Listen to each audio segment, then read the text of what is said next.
राम मंदिर तो किसने बनाया है? राम मंदिर तो भारतीय जनता पार्टी की सरकार ने बनाया है, तब से लूटा जा रहा है और 42 बार नहीं, डेली लूटा जा रहा है। मोदी जी ने शिलान्यास किया, सारा श्रेय बीजेपी ने खुद लूटने की कोशिश की, मोदी जी को श्रेय देने की कोशिश की। मोहम्मद गजनवी की तुलना में इन लोगों की लूट उससे ज्यादा बड़ी है और ज्यादा खतरनाक है। सर, जो कहा गया कि घोटाला 5,000 करोड़ तक का हो सकता है, आपको क्या लग रहा है? मुझे लगता है कि ज्यादा का ना हो। मेरे हिसाब से इसमें बड़ी मछलियों को छोड़ा गया है और जो छोटी मछलियां उनको पकड़ा गया है। चंपत राय को सब पता था और उन्हीं के देख रेख में सारा काम चल रहा था। मैंने चंपत राय को 1.5 साल पहले कहा दिया था कि इसमें जो नोटों की गड्डी गिनने में घोटाला चल रहा है। नोट ज्यादा आते हैं और गड्डी कम की बनाई जाती है। दोस्तों नमस्कार, मेरा नाम है अरुण और आप देख रहे हैं टाइम्स एक्सप्रेस। फिलहाल मेरे साथ जो है संजीव कुमार जी है, जो कि पूर्व जज हैं। इनसे बातचीत करेंगे राम मंदिर का जो घोटाला सामने आया है, जिसमें कहा जा रहा है कि 5,000 करोड़ तक का घोटाला हो सकता है। यह आरोप कांग्रेस पार्टी की तरफ से लगाया गया है, कांग्रेस पार्टी के अध्यक्ष मल्लिकार्जुन खड़गे की तरफ से लगाया गया। तो इस पूरे मुद्दे को लेकर बातचीत करेंगे कि ये जो पूरा घोटाला सामने आया है, इसको लेकर किस तरह से देखते हैं। चलिए, जो पूरा मामला सामने आया है, 8 लोगों के खिलाफ FIR भी दर्ज हो गई है, तो इसको आप कैसे देख रहे हैं? क्या आपको लग रहा है कि जो जिन लोगों के खिलाफ FIR दर्ज हुई है, यही लोग हैं, कुछ बड़े लोग हैं, बड़े सरगना है, उनके नाम FIR दर्ज नहीं हुई है, जिसमें चंपत राय है, गोपाल राय हैं? तो आपको क्या लग रहा है, जो कार्रवाई हो रही है सही दिशा में जा रही है? देखिए, ऐसा है कि जैसे आपने कहा ना कि क्या ये लोग शामिल है जिनके खिलाफ FIR हुई है और जो अरेस्ट हुए हैं। मेरे हिसाब से ऐसा नहीं है। मेरे हिसाब से इसमें बड़ी मछलियों को छोड़ा गया है और जो छोटी मछलियां उनको पकड़ा गया है, क्योंकि इनका तो काम क्या था? इनका काम नोट गिनने बिनने का काम था, छोटा मोटा काम था। जो बड़ी मछली जैसे चंपत राय की आपने बात करी और गोपाल राय की और लोगों की बात करी है, वो मुझे लगता है कि पूरी तरीके से इसमें रिस्पॉन्सिबिलिटी थी। उनको बचाने के लिए ही ये सब घोटाला किया गया है। मैं एक बात बता दूं आपको कि देखो, पहले FIR होती है हमारे देश में। लॉ क्या कहता है? पहले FIR होगी, उसके बाद इन्वेस्टिगेशन होगी और जिससे कि डिले होगी FIR करने में, तो क्या होगा, अपराधी उसको जो भी अपराध करके गए हैं वो अपने आप बचने के लिए रास्ता ढूंढ लेते हैं। कुछ उन्होंने गड़बड़ कर रखी है तो उसको सबूतों को डिस्ट्रॉय कर सकते हैं। यहाँ क्या हुआ है कि पहले तो नकारा गया। आपने चंपत राय जी जिनकी बात कर रहे हैं, मुझे याद है उनका चंपत राय, अनिल मिश्रा, गोपाल राय। मैं बताता हूँ कि जब शुरू में जब ये बात उठी, मिस्टर अखिलेश यादव जी ने ये कहा था कि भाई इसमें घोटाला कुछ हुआ है और लोगों ने भी कहा होगा, तो चंपत राय का 2-3 दिन बाद वीडियो मैंने देखा हुआ है। ये शुरुआती दौर की बात है, जब ये बात उठी पहली बार, उन्होंने कहा ऐसा कुछ भी नहीं हुआ है, हम जो है खातों की ऑडिट हमारे यहाँ होता है, अभी तो कोई हमारे नोटिस में नहीं आया हुआ है। जबकि इतना बड़ा घोटाला चल रहा था, लंबे समय चल रहा था। और एक बात और इम्पोर्टेंट है, जी चंपत राय को मैं बताने की कोशिश मेरी ये है कि चंपत राय को सब पता था और उन्हीं के देख रेख में सारा काम चल रहा था। मुझे लगता है वो मेन इसमें रेस्पॉन्सिबल पर्सन है जो ऑफिस करने में शामिल रहे। और देखो, अब क्या है कि कई दिन तक सिट बनाई गई, सिट ने अपना जो है इन्वेस्टिगेशन इंक्वायरी करी, रिपोर्ट दी, उसके बाद 2 दिन तक उसमें फिर भी FIR नहीं होती। अब जाकर के जैसे आपने बताया, 8 लोगों को, जो छोटे मोटे लोग हैं, छोटा मोटा जो उनका काम था वो पकड़ लिया गया। बड़ी मछली चंपत राय जैसे लोग, जो कि ट्रस्ट बना हुआ राम मंदिर का ट्रस्ट, उसमें जो मेंबर्स हैं, उन मेंबर्स को सबको छोड़ दिया गया है। तो ये जो सिट बनी है, FIR हुई है, इससे मैं बिल्कुल भी सेटिस्फाइड नहीं हूँ। ये मामले की लीपापोती करने की कोशिश की गई है और से दूसरी कोई बात नहीं कह सकती। सर, जो कहा गया कि घोटाला 5,000 करोड़ तक का हो सकता है, आपको क्या लग रहा है? ये तो मुझे लगता है कि ज़्यादा भी ना हो, क्योंकि मैंने एक वीडियो और देखा था जिसमें पहले कोई पदाधिकारी रहे थे, उसका मैंने स्टेटमेंट सुना है, वीडियो देखा हुआ है। उसने कहा था कि मैंने आज से 1.5 साल पहले करीब, मैं उसमें नोट गिनती में ही कोई इसकी लेखा था, टाइप की भूमिका थी उसकी। तो उसने कहा कि मैंने चंपत राय को 1.5 साल पहले कहा दिया था कि इसमें जो नोटों की गड्डी गिनने में घोटाला चल रहा है। नोट ज़्यादा आते हैं और गड्डी कम की बनाई जाती है। उसके अलावा उसने एक बात और कही थी कि जो सोने और चांदी और आभूषण जेवरात जो आ रहे हैं, उनकी तो कोई काउंटिंग ही नहीं होती, ना कोई रजिस्टर रखा जाता, रिकॉर्ड रखा जाता। वो पैसा, वो जेवर कहाँ जा रहा है कुछ नहीं पता नहीं।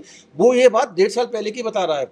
उसके बाद उसने कहा कि मैंने चंपत राय से ये बात बताई, चंपत राय को मैंने कहा, तो चंपत राय ने कहा कि नहीं, ऐसा कुछ भी नहीं हुआ और चंपत राय उसको बाहर निकाल दिया, नौकरी से हटा दिया उसको। तो आप ये देखने की कोशिश कर रहे हैं कि इसमें जो घोटाला है, वो कह रहा है कि 1.5 साल पहले से बताया गया था और तब से घोटाला कम से चल रहा है। लोग जानकारी ये भी कि 5 साल के आसपास से, जब से ट्रस्ट बना है तब के आसपास से घोटाला चल रहा है। और अब क्या मंदिर बनने के बाद में घोटाला ज़्यादा बड़ा हो गया, क्योंकि दान चंदा बहुत आना शुरू हो गया। और देखो, एक बात और भी, जैसे आपने कहा ना कि घोटाला 5,000 करोड़ का हो सकता है, मुझे लगता है कि ज़्यादा का ना हो।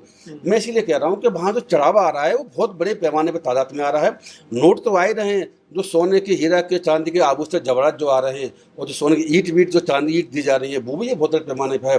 तो हो सकता है कि इसका आंकड़ा 5,000 को भी साथ पार कर जाए। लोग ये कह रहे हैं कि बीजेपी ने तो महमूद गजनवी को भी पीछे छोड़ दिया, इसको आप कैसे देख रहे हैं? उन्होंने सोमनाथ का जो मंदिर लूटा था, इन्होंने तो अयोध्या के राम मंदिर को ही 70 दिन में 40-42 बार लूट दिया। अगर मैं अपनी राय आपको दूं, आपने मोहन गजनवी की बात करी है ना, कोई मोदी जी मैं देखता हूँ गजनवी सोमनाथ के बारे में बहुत सारी चीजें कहते रहते हैं, है ना, लेकिन गजनवी ने राम मंदिर को बनाया नहीं था। आप ये भी समझिए कि गजनवी ने राम मंदिर को बनाया नहीं था, सॉरी सोमनाथ मंदिर को बनाया नहीं, वो तो विदेशी था, विदेशी आक्रांता था, वो आकर के लूटता है तो उसकी तो बात आप अलग कर दीजिए।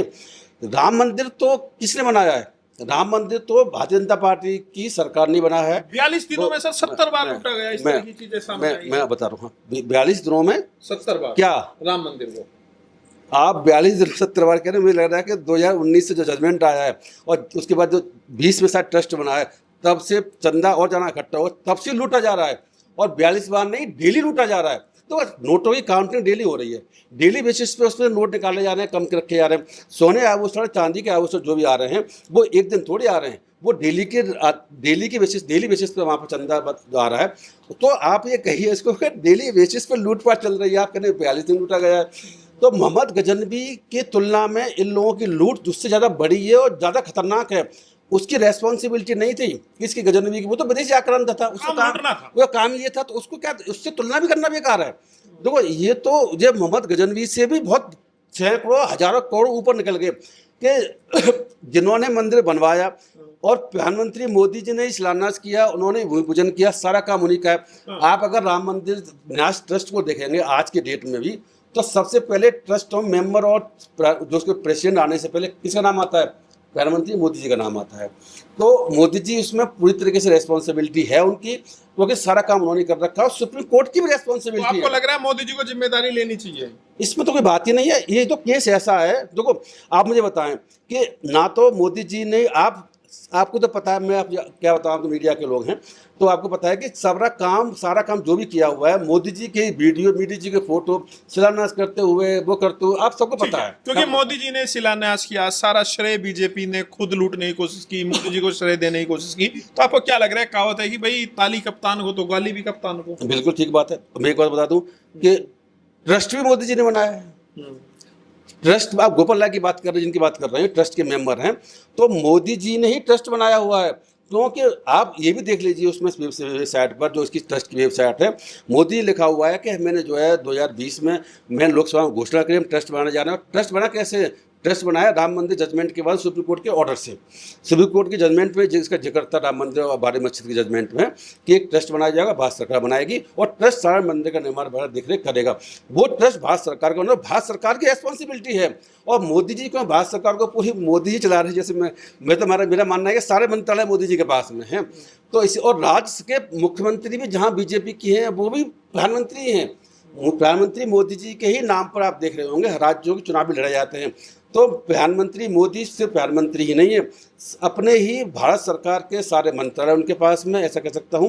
और जो बीजेपी की जहां जहां सरकार बनी हुई है, वो मुख्यमंत्री भी वही है। ठीक है सर, जो करोड़ों जो भक्त हैं, जो वहां जाते हैं, जो चढ़ावा चढ़ाते हैं, जो अपनी आस्था जिन लोगों की है, तो आपको क्या लग रहा है उनके साथ तो सर बड़ा धक्का लगा कि भाई हमने तो भगवान राम के लिए वहां पर जो है अपना चढ़ावा चढ़ाया था और उसे खा कोई रहा है, लूट कोई रहा है? मतलब वो उन लोगों के मन में क्या बीत रही होगी जब उन्हें पता चल रहा है कि तुम्हारा दिया हुआ पैसा लोग किस तरीके से लूट खसोट मची हुई है अंदर? देखो ऐसा है कि मैं तो ये कहूँगा, आप कह रहे हैं कि उन्हें परेशान, जो भी उनके साथ धोखा हुआ है, ये आपराधिक कृत्य है।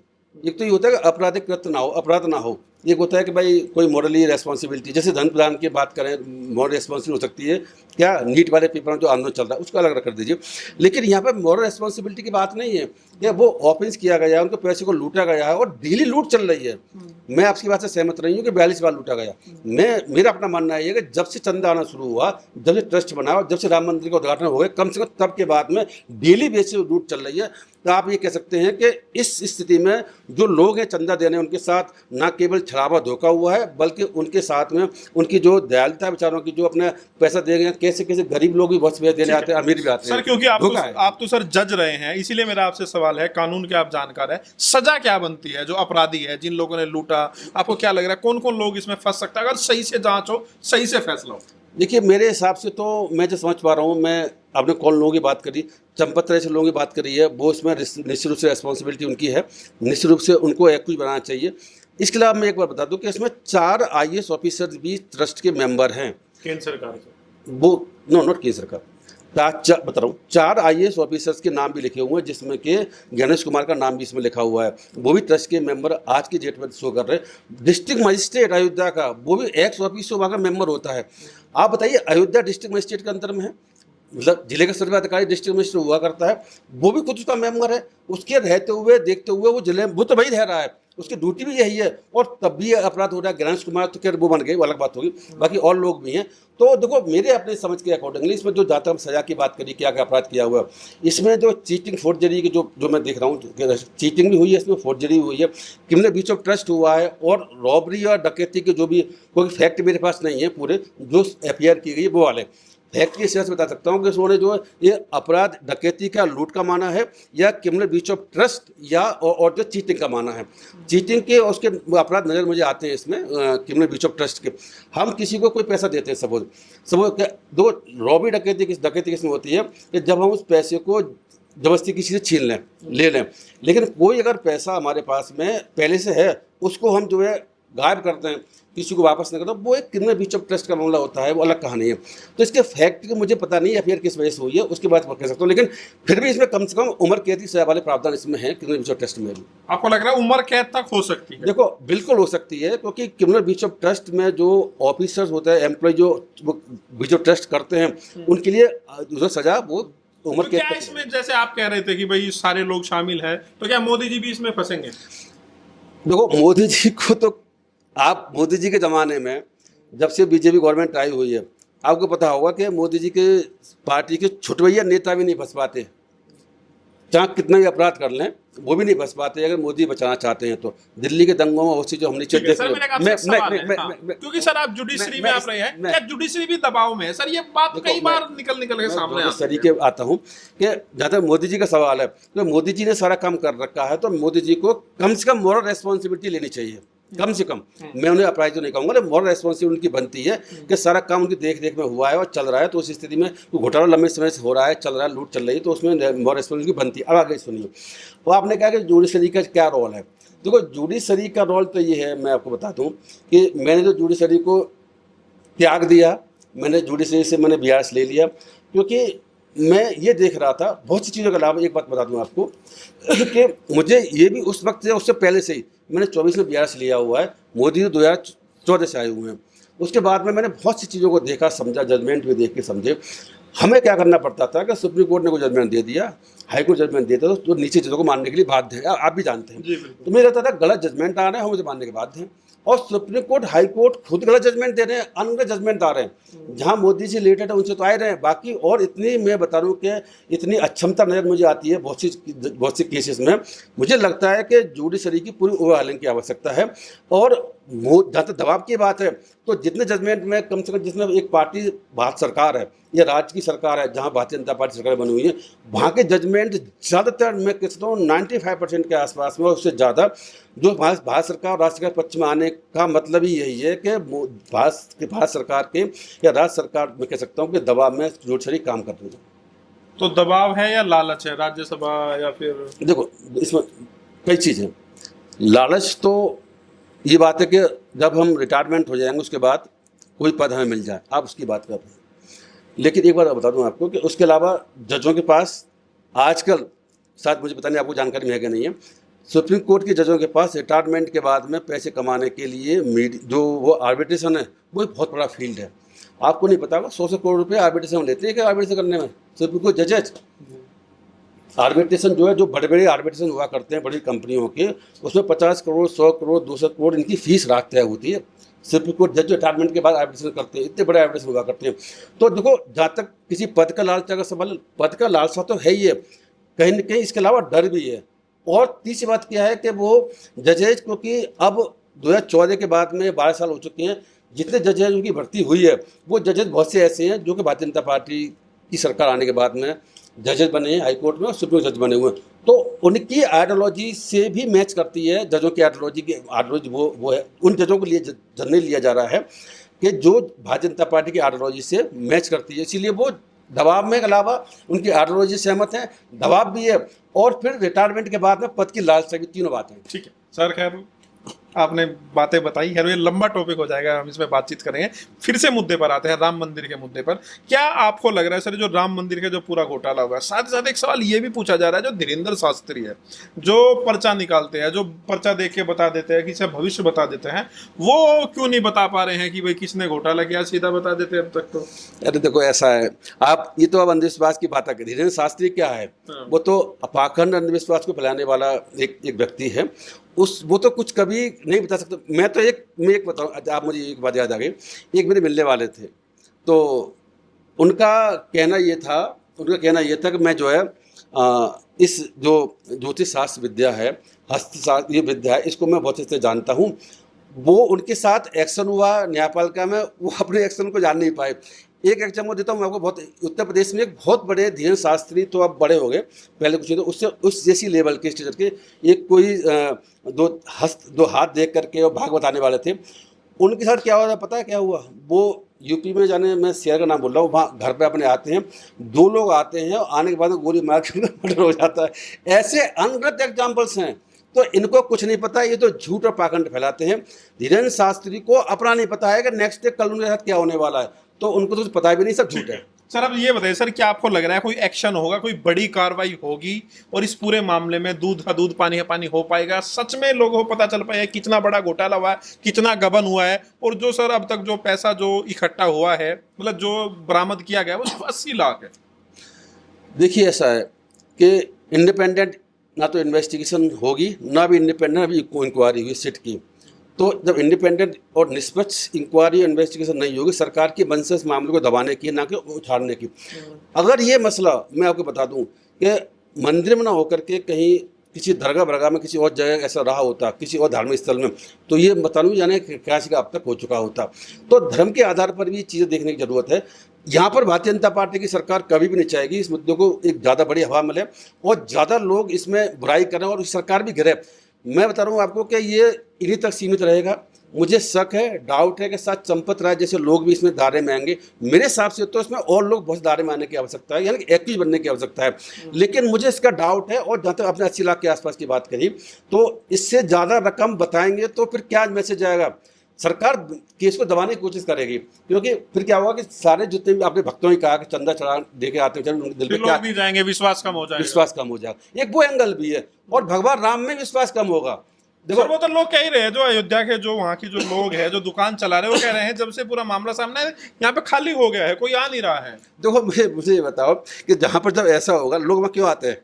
आप मुझे बताइए। भरोसा, ट्रस्ट की बात नहीं है, अपने लिए कुछ मांगने आते हैं फेथ की वजह से। हाँ। कि हम मंदिर में आएंगे तो भगवान राम हमें जो है हमारे जीवन अच्छा कर देंगे, हमारी लाइफ सुधार देंगे, बच्चे की नौकरी लग रही हो जाएगी, शादी नहीं हो रही है, विवाह चल रहे हैं बिजनेस में, वो सुधर जाएंगे। वो अपने भविष्य को सुधारने के लिए आते हैं। फेथ के साथ तो एक बात ये भी जुड़ी हो रहती है। लेकिन जब उन्हें लग रहा है कि जब अपनी सुरक्षा नहीं कर पा रहे, जब जो है अपने ही जो पैसा उनके पास आ रहा है वही लूट रहा है, तो उनका जो आ रहे हैं विश्वास के साथ में कि हम उनके पास जाएंगे तो हमारा जो है भविष्य सुधर जाएगा, या हमारे साथ जो हमने कोई पाप किए धुल जाएंगे सपोज, तो वो उसको विश्वास करना कैसे करेंगे? तो एक बात इसमें ये भी मुझे लगता है, तो जैसे आपने कहा ना कि और लोग कम आ रहे हैं, तो मैं तो एक बात इसमें और भी कहता हूँ। मेरा अपना मानना ये है कि ये जो वहाँ पर जितने भी वहाँ पर लोग जो इस मंदिर की देख रेख कर रहे हैं, जो पुजारी हैं और जिन्होंने ये पैसा लूटा है, जिनका नाम आ चुका है 8 लोगों का, इसके अलावा जो और लोग भी जिनका नाम आने की संभावना है, या ट्रस्ट के मेंबर हैं जो डायरेक्टली में देख रेख कर रहे हैं, चंपत ऐसे लोग, और जो वहाँ के बाबा जितने भी हैं, संत बैठे हुए हैं, मैं इस बात को दावे से कह सकता हूँ कि उनको भगवान राम में आस्था ही नहीं है। वो लोग वहाँ बैठे हुए हैं। अब मुझे एक बताइए, अगर किसी इंसान को ये पता है, क्या पता है कि भगवान कोई होते हैं और ये श्री राम भगवान है और इन्हीं ये दुनिया को पूरी चला रहे हैं, हमारा जन्म मारना, जिंदा रहना, मेरी ज़िंदगी को बनाना, मेरे भाग लिखना इन्हीं के हाथ में है, तो क्या संभव है कि वो इंसान उनके साथ चोरी कर लेगा? मैं वैसे डर रहेगा ना। हाँ। इसीलिए वो जो लोग बैठे हुए हैं वो भगवान के अस्तित्व को ना भगवान के अस्तित्व को नहीं मानते। वो नास्तिक हैं। मैं आपको बता रहा हूँ, आपको मेरी नज़र में वो नास्तिक ना होते, अगर वो आस्तिक होते और भगवान राम को भगवान मानते हो, वो ये मानते भगवान राम शक्तिशाली हैं, वो जो है हमारे जीवन में अगर हम उनसे कुछ गलत करेंगे तो कुछ भी कर सकते हैं, या भाग उन्होंने हमारा लिखा हुआ है अवतार हैं, ऐसा मानते होते तो उस मंदिर के वही लोग जो उसके मैनेजमेंट देख रहे हैं वहाँ से चोरी खुद नहीं करते। तो इसका मतलब ये है कि वो लोग नास्तिक है, भगवान राम के अस्तित्व को ही नहीं मानते। जो पुजारी लोग हैं वहां पर राम मंदिर में चोरी होना, उनके द्वारा ही चोरी करना, ये दिखाता है कि वो नास्तिक लोग हैं, भगवान राम को भगवान राम नहीं मानते, और इसके अलावा वो नास्तिक है, वो भगवान के अस्तित्व को नहीं मानते। कोई भगवान के अस्तित्व को मानेगा वो डरेगा। भाई वहाँ इसी लोग आ रहे हैं कि अपना भविष्य सुधर जाए, कमी की है तो हमारी कमी सही हो जाए। जैसे गंगा के बारे में बोलते हैं कि भाई पाप किए तो पाप धुल जाते हैं, ऐसे वहाँ लोग भी आते हैं अपने भविष्य सुधारने के लिए। अपने तो क्या वो जिससे भविष्य सुधारने के लिए आए हुए हैं, मतलब देश से विदेशों से आ रहे हैं, चल के आ रहे हैं, पैदल चल के आ रहे हैं, और वो लोग जो है जाके चोरी कर सकते, कर ही सर सकते। अयोध्या बार काउंसिल ने कहा है कि जिन लोगों पर भी आरोप लग रहा है इस पूरे घोटाले में, हम उनका केस नहीं लड़ेंगे। आपको लग रहा है स्वागत योग्य कदम है? देखिए इतना लीगली अनकॉन्स्टिट्यूशनल है। कोई भी वकील हमारे जो एडवोकेट्स एक्ट है और सुप्रीम कोर्ट हाई कोर्ट में बहुत सी जजमेंट है उसी लाइट में, कोई भी वकील ऐसा कहता है कि तो वो उसके खिलाफ एक्शन भी हो सकता है, क्योंकि बार काउंसिल जो हमारे एडवोकेट्स एक्ट है वो उसकी मना करता है। हम किसी का वकील से बॉयकॉट नहीं कर सकता कि हम उससे केस लड़ेंगे, नहीं लड़ेंगे, ऐसा संभव नहीं है। लेकिन ऐसा देश में होता रहा है वो अलग बात है। मेरे हिसाब से लीगली ये इम्परमिसिबल है और ये गलत है। सर एक मेरा आखिरी सवाल है, जो राम मंदिर का आंदोलन सर ये जब से शुरू हुआ 1992 और आज तक, जब ये राम मंदिर बन के भी सारी चीजें हो गई, बीजेपी सरकार बन गई, मोदी जी ने पूरा श्रेय भी ले लिया, आरोप सर तब से ही लगते हैं। 1400 करोड़ का एक पुराना आरोप लगता है जब ये पूरी यात्रा निकाली गई थी, और अब जब से मंदिर का कंस्ट्रक्शन में भी लोगों ने आरोप लगाए, और अब जब से चढ़ावे पर आरोप लग रहा है, तो आपको क्या लग रहा है सर? इसमें तो शुरू से ही आरोप लग रहे हैं, पैसे का गबन क्या आपको लग रहा है? शुरुआत से आंदोलन ही शुरुआत से ही हो रखा है। आपको और पीछे जाना होगा। आपने ये जो 86-87 तक पहुँच के 92 नहीं, उसके पीछे जाइए, 49 में जाइए। अच्छा। 1949 में, डेट बोल रहा हूँ मैं, आज़ाद देश हुआ था, उसके नेक्स्ट डे क्या हुआ था? आप क्या बात कर रहे हैं? जो रामलला की मूर्ति है, पता क्या हुआ था? वो लाके में रखी गई थी, सुप्रीम कोर्ट जजमेंट कहता है। ये जो रामलला की मूर्ति रखी गई थी, और रात को वहाँ पुजारी लोगों ने लेकर के वहाँ जबरदस्ती वहाँ रखी थी। वहाँ मूर्ति वहाँ पहले नहीं थी, रामलला की मूर्ति रखने बाद में वहाँ विवाद होता है। उसमें बहुत सारे जजमेंट है, लेख हैं, 1949 की बात है, डीएम का काम था, वो छोड़ देते हैं। आगे चल के फिर अब आगे चलें तो 92 और 92 में जो भी हुआ, मस्जिद टूटी, वहाँ राम मंदिर की रास्ता खुला, जो भी आंदोलन चलता रहा, उसे आगे चलते हैं। तो ये जब उस रामलला की मूर्ति को वहाँ रखा जाना, और वो जो कि रिकॉर्ड में है, इसमें कोई डाउट नहीं है, सुप्रीम कोर्ट का जजमेंट भी इस बात को कहता है, वो बड़ा इंपॉर्टेंट इसीलिए कि वहाँ पर रामलला की मूर्ति को भी इलीगल तरीके से वहाँ इम्प्लांट किया रखा गया था। हम उससे पीछे चले जाते हैं कि भारतीय जनता पार्टी हमें से 5.5 साल पीछे भी सोचना पड़ेगा।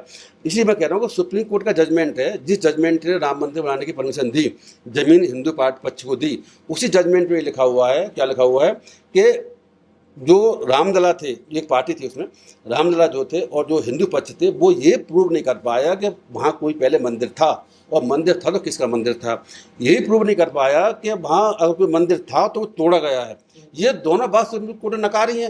भारतीय जनता पार्टी का पूरा आंदोलन किस बात पर टिका हुआ था कि यहाँ पर राम जन्मभूमि का जन्म स्थान है, यहाँ पर राम का मंदिर बना हुआ था, उस मंदिर को बाबर ने तोड़वाया मीर बाकी के द्वारा 1500 के जो भी डेट है, 5.5 साल पहले, और उसके बाद में फिर ये मस्जिद बनी हुई है। ये भी उनका केस चले। सुप्रीम कोर्ट की जजमेंट में कहता है कि वहाँ पर मंदिर था, इसका कोई प्रमाण ही नहीं मिलता, 300 साल पहले तक वहाँ पर कोई सबूत ही नहीं है।